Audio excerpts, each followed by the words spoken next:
बहुत स्वागत है आपका। आप देख रहे हैं देवभूमि, मैं हूं आपके साथ शिल्पा तोमर। मुख्यमंत्री पुष्कर सिंह धामी ने नए सरकारी कर्मचारियों को बधाई दी है। सीएम धामी ने निष्पक्ष चयन प्रक्रिया की सराहना की और डिजिटल के माध्यम से पत्र लिखकर शुभकामनाएं देते हुए नजर आए उत्तराखंड के मुख्यमंत्री पुष्कर सिंह धामी। जी हाँ, 4 सालों में 30,000 से ज्यादा युवाओं को नौकरी मिली है, इस बात का जिक्र करते दिखाई दिए, बधाई देते नजर आए। मुख्यमंत्री पुष्कर सिंह धामी ने पिछले 4 सालों में सरकारी सेवा के लिए चुने गए कर्मचारियों को डिजिटल रूप से पत्र लिखकर उनके उज्जवल भविष्य के लिए उन्हें शुभकामनाएं दी है। अपने पत्र में मुख्यमंत्री धामी ने कहा, उत्तराखंड की जनता ने उन्हें 2022 में दूसरे कार्यकाल के लिए मुख्यमंत्री पद की जिम्मेदारी सौंपी। इस शासनादेश की भावना के अनुरूप राज्य सरकार ने बेरोजगारी को दूर करने और सरकारी विभागों में खाली पड़े हुए पदों को भरने के लिए कार्यभार संभालने के पहले दिन से ही बड़े पैमाने पर भर्ती अभियान शुरू किया। उसी का परिणाम है कि पिछले 4 सालों में 30,000 से ज्यादा युवाओं को सरकारी सेवाओं में नियुक्ति दी गई है और भर्ती अभियान अभी भी जारी है। इस मौके पर मुख्यमंत्री धामी ने कई चयनित युवाओं से फोन पर बातचीत की, उन्हें सार्वजनिक सेवा में उत्साहपूर्वक योगदान देने के लिए प्रोत्साहित करते दिखाई दिए मुख्यमंत्री धामी।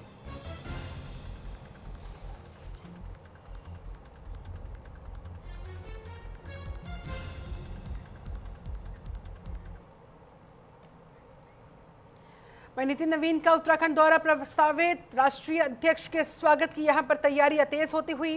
बता दें आपको, प्रदेश प्रभारी की मौजूदगी पर सस्पेंस हालांकि अभी बरकरार है। वो आएंगे कि नहीं आएंगे, वो मौजूद रहेंगे कि नहीं रहेंगे। फिलहाल तो देखिए, नितिन नवीन के इस प्रस्तावित दौरे के मद्देनजर यहाँ पर कार्यकर्ताओं में नया जोश देखने को मिल रहा है। खजानदास की तरफ से ये बयान जारी किया गया है। बीजेपी के राष्ट्रीय अध्यक्ष नितिन नवीन के उत्तराखंड दौरे को लेकर पार्टी संगठन में उत्साह का माहौल है। कैबिनेट मंत्री खजानदास का कहना है, राष्ट्रीय अध्यक्ष पहली बार उत्तराखंड आ रहे हैं, उनके दौरे से कार्यकर्ताओं में नया जोश देखने को मिलेगा। वहीं दूसरी तरफ दौरे के दौरान प्रदेश प्रभारी दुष्यंत गौतम की मौजूदगी को लेकर भी चर्चाओं का बाजार गर्म है। खजानदास ने कहा कि प्रदेश प्रभारी के आने को लेकर अभी चर्चा चल रही है, लेकिन फिलहाल कुछ क्लियर नहीं है और अभी कुछ भी स्पष्ट तौर पर कह देना जल्दबाजी हो जाएगी। वहीं बीजेपी प्रवक्ता हनी पाठक ने भी प्रदेश प्रभारी की मौजूदगी को लेकर स्थिति पूरी तरह से साफ ना होने की बात कही है।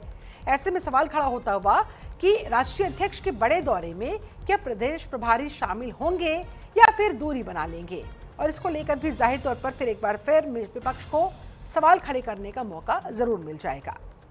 फिलहाल तो देखिए, अब प्रदेश प्रभारी मौजूद रहेंगे नहीं रहेंगे ये बात की बात है, लेकिन नितिन नवीन के इस दौरे के मद्देनजर कार्यकर्ताओं में जबरदस्त जोश और उत्साह जरूर देखने को मिल रहा है। नितिन नवीन का ये उत्तराखंड का दौरा जो कि प्रस्तावित है, इसके मद्देनजर तैयारियां अभी से शुरू कर दी गई है। हलचलें तेज होती हुई, राष्ट्रीय अध्यक्ष के स्वागत की तैयारियां तेज होती हुई।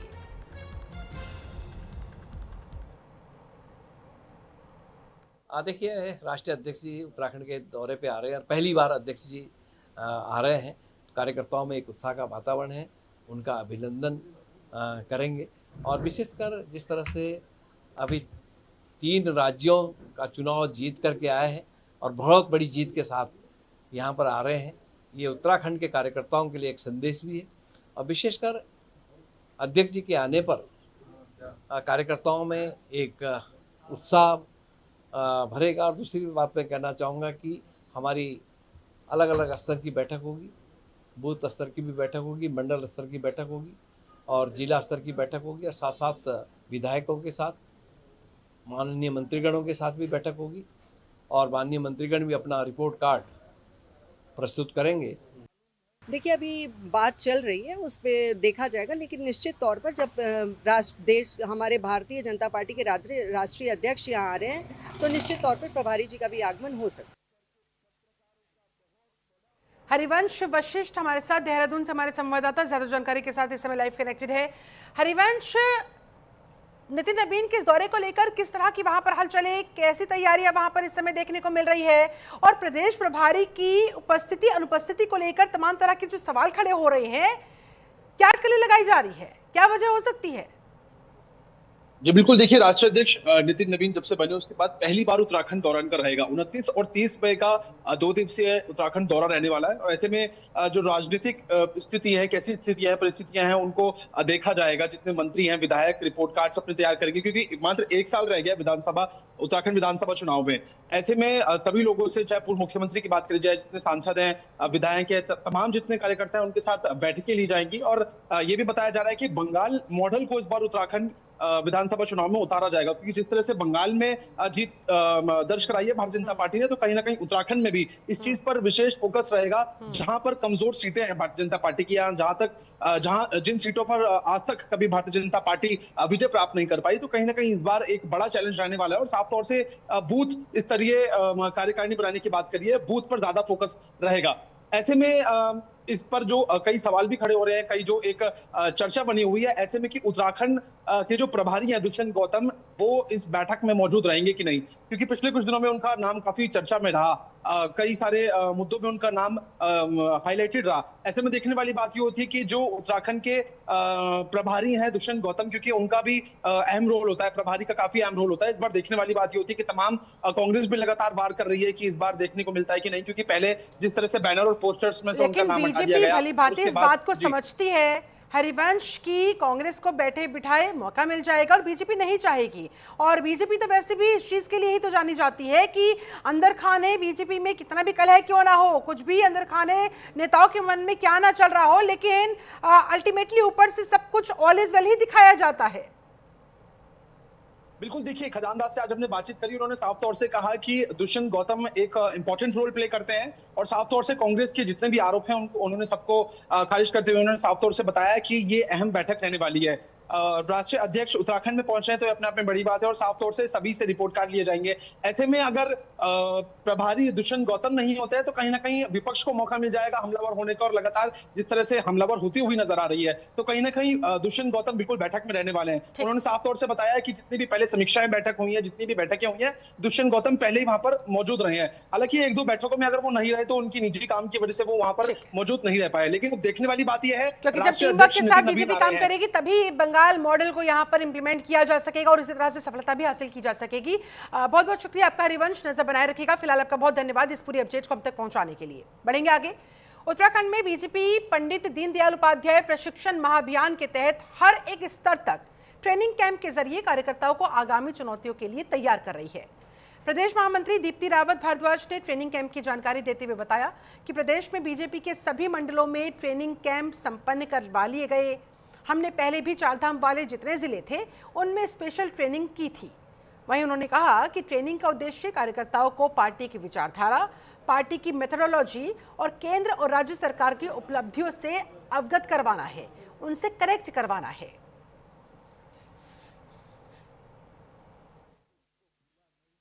हमारे सभी जिलों में, पहले मंडलों में संपन्न हुए जिले जो प्रशिक्षण है हमारे पार्टी के, भारतीय जनता पार्टी के, और उसके बाद अब जो जिले हैं उनमें भी जो हमारे चार धाम वाले हम कहेंगे जो हमारे जिले थे उनमें हमने पहले इसको प्रशिक्षण को पूरा किया।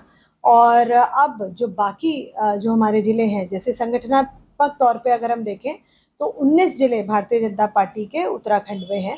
उनमें से हमारे केवल ऐसे 2 जिले हैं, 3 जिले हैं जिनके अभी प्रशिक्षण अभी बाकी हैं, जो 16-17 में भी होने हैं, 18-19 में भी होने हैं, और ऐसे हैं। बाकी लगभग हम सभी जिलों के जो प्रशिक्षण महाअभियान है उसके तहत जो 2 दिन की कार्यशाला है, जिले की कार्यशाला, उसे हम संपूर्ण कर चुके हैं। वहीं प्रदेश प्रवक्ता कुंवर जपेंद्र सिंह ने कांग्रेस पर निशाना साधते हुए कहा कि कांग्रेस की मजबूरी प्रत्याशी और टिकट खरीदार ढूंढना बन चुकी है। उन्होंने आरोप लगाया कि कांग्रेस की परंपरा टिकट बेचने की है, भ्रष्टाचार की रही है, इसलिए अब वो गढ़वाल पर फोकस करने का ढोंग कर रही है। वहीं कांग्रेस के राष्ट्रीय प्रवक्ता सुजाता पॉल ने बीजेपी पर पलटवार करते हुए कहा कि मजबूरी का दूसरा नाम तो बीजेपी बन चुकी है। उन्होंने कहा डबल इंजन सरकार के दोनों इंजन आपस में ही भिड़ रहे हैं। उन्होंने दुष्यंत गौतम का जिक्र करते हुए कहा बीजेपी अपने ही नेताओं को बचाने में लगी है और पार्टी के भीतर हालात बिखरे हुए हैं।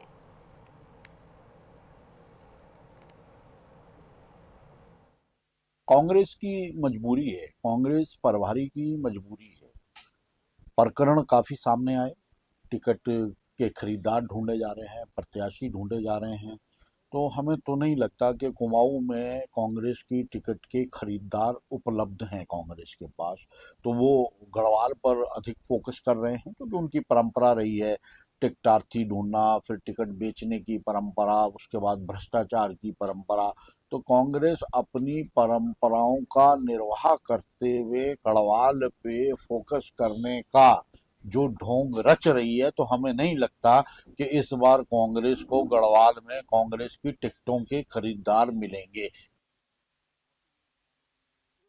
भाई मजबूरी का नाम तो है भारतीय जनता पार्टी, क्योंकि ये इतने मजबूर हो गए हैं कि आपस में ही लड़ रहे हैं। कभी डबल इंजन बताते हैं और फिर दिल्ली का इंजन और देहरादून का इंजन दोनों आपस में भिड़ जाते हैं। इसलिए मुख्यमंत्री पुष्कर सिंह धामी तो ये बताएं कि उनको तो बताया गया, उनकी पत्नी कह रही काम नहीं कर रहे, छुट्टी ले लो और तमाम तरह की बातें। फिर वो हैं जो घूमते रहते हैं, तो भैया घूमना फिरना बंद करके कुछ कार्य वार्य कर ले तो बेहतर होगा। और कांग्रेस पार्टी की जो प्रभारी हैं उनके ऊपर टिप्पणी करने के पहले ये बता दें कि आपके प्रभारी कहाँ हैं।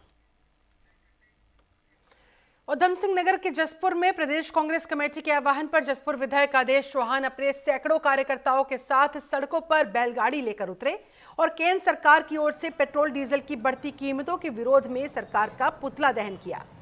इस दौरान कांग्रेस कार्यकर्ताओं ने जमकर नारेबाजी करते हुए बढ़ती महंगाई पर अपना गुस्सा जाहिर किया। ये रैली नगर के मुख्य बाजार से होते हुए सुभाष चौक तक पहुंची।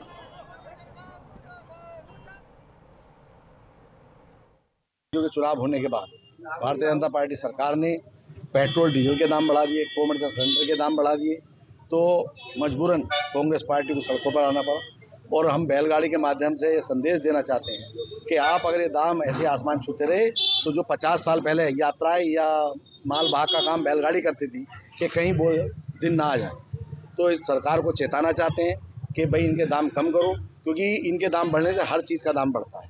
डीजल पेट्रोल के दाम बढ़ते हैं तो भाड़ा बढ़ता है, भाड़ा बढ़ता है तो खाद्य पदार्थों के दाम भी बढ़ते हैं। और हमारे राहुल जी ने भी कहा कि जो शिक्षा मंत्री उन्हें नैतिकता के आधार पर इस्तीफा देना चाहिए था। 22 लाख बच्चों ने नीट में एग्जाम में बैठने के लिए तैयारी की, अब उनके मन पर क्या प्रभाव पड़ा होगा कि वो पेपर लीक हो जाता। तीर्थनगरी ऋषिकेश में 3 जून को उत्तराखंड का पहला मेयर सम्मेलन आयोजित किया जाएगा। देश भर से लगभग 85 मेयर इस सम्मेलन में हिस्सा लेंगे। राज्य में शहरी विकास के क्षेत्र में ये बहुत बड़ी पहल मानी जा रही है। इस सम्मेलन का मुख्य उद्देश्य है शहरी विकास कार्यों पर विस्तार पूर्वक चर्चा करना और विभिन्न नगर निकायों के अनुभवों को साझा करना। नगर व्यवस्थाओं को बेहतर बनाने के लिए साझा रणनीति तैयार करने पर भी जोर दिया जाएगा। नगर निकायों के बीच कोऑर्डिनेशन और बेहतर कार्यप्रणाली को बढ़ावा देने की भी उम्मीद जताई गई। इस कार्यक्रम में मुख्य अतिथि के तौर पर मुख्यमंत्री पुष्कर सिंह धामी, केंद्रीय मंत्री मनोहर लाल, राज्य के शहरी विकास मंत्री सांसद त्रिवेंद्र सिंह रावत और कैबिनेट मंत्री सुबोध उनियाल समेत कई अतिथि शामिल होंगे। राज्य सरकार इसे शहरी विकास के लिए अनुभव साझा करने और नीति निर्माण का अहम मंच मान रही है।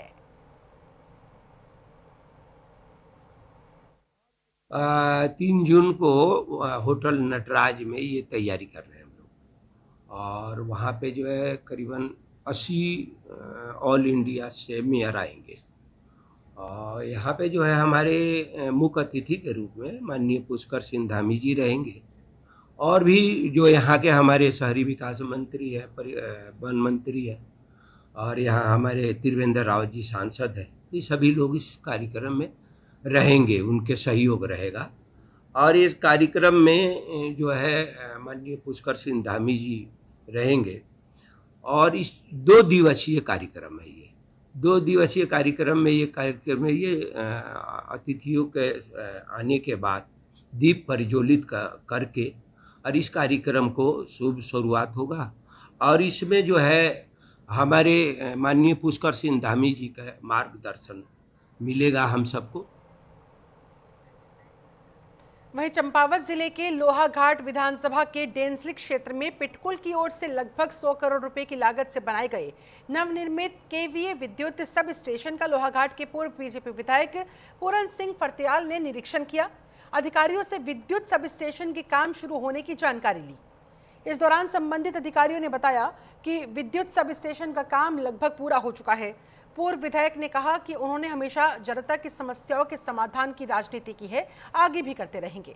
बता दें, पूर्व विधायक फर्त्याल ने लोहाघाट नगर को कोली झील जैसा महत्वपूर्ण पर्यटन स्थल देने के साथ साथ अपनी विधानसभा में कई महत्वपूर्ण विकास कार्य भी किए, जिनका फायदा आज सीधे जनता को मिल रहा है।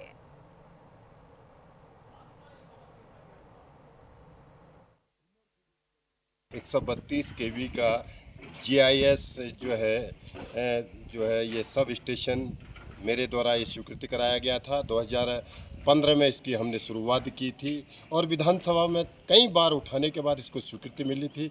2019-20 तक इसकी लाइन पड़ी थी और 24 से जो प्रोजेक्ट अभी इसका जो बिल्डिंग्स ये अन्य कंस्ट्रक्शन थे ये जुलाई में इनको पूरा करना है। उससे पहले समय से पिटकुल इसको काम कर रहा है और इनने तेज़ी से इस कार्य को पूरा किया है। इसके मेन फायदे ये हैं, जो हमारे जनपद चंपावत का टोटल पहाड़ी एरिया आता है, एक सब स्टेशन इसका बनबसा टनपुर में वहाँ का तराई का अलग है। इसके पहाड़ के लगभग ये मान के चलो कि 93 ग्राम पंचायत चंपावत की और 200 ग्राम पंचायत यहाँ की, कम से कम 293 ग्राम पंचायत पहाड़ के पूरों को इसका पूरा फायदा मिलना है। उत्तराखंड को ड्रग फ्री देवभूमि बनाने के अभियान के तहत रामनगर पुलिस को बड़ी कामयाबी मिली, जहां पुलिस ने अवैध मादक पदार्थों की चेकिंग के दौरान एक स्मैक तस्कर को गिरफ्तार किया। आरोपी के कब्जे से भारी मात्रा में स्मैक बरामद हुई है। आरोपी पहले भी जेल जा चुका है और कोतवाल सुशील कुमार के मुताबिक लंबे समय से ऐसे अपराधियों पर लगाम लगाई जा रही है जो कि आगे भी जारी रहेगी। नजर लगातार इनके ऊपर बनाए हुए हैं हम लोग, मॉनिटरिंग की जाती है। उत्तराखंड पुलिस का कहना है कि ड्रग फ्री देवभूमि अभियान के तहत नशे के कारोबार में शामिल लोगों के खिलाफ आगे भी सख्त कार्रवाई कंटिन्यू रहेगी।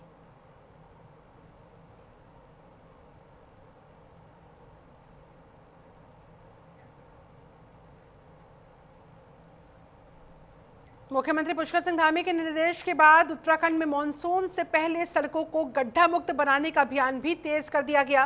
लोक निर्माण विभाग के सचिव पंकज पांडे के मुताबिक विभाग राज्य भर में करीब 4000 किलोमीटर सड़कों पर मरम्मत और गड्ढा मुक्त करने का काम करवा रहा है। विभाग ने इस काम को पूरा करने के लिए 15 मई की अंतिम तिथि तय की थी। हालांकि बीच बीच में बारिश होने की वजह से कुछ जगहों पर काम प्रभावित हुआ, काम की गति प्रभावित हुई। विभाग अब इन समस्याओं का समाधान निकालने में फिलहाल जुटा हुआ है, इससे पहले कि मानसून आ जाए, ताकि ज्यादातर सड़कों को बेहतर स्थिति में मानसून से पहले लाया जा सके। राज्य सरकार का उद्देश्य है कि बारिश के मौसम में लोगों को खराब सड़कों और गड्ढों की वजह से एक्सीडेंट्स का सामना ना करना पड़े, किसी तरह की परेशानी ना उठानी पड़े। इसके लिए विभाग ने संबंधित अधिकारियों को तय समय सीमा के अंदर काम पूरा करने के इंस्ट्रक्शंस जारी किए हैं।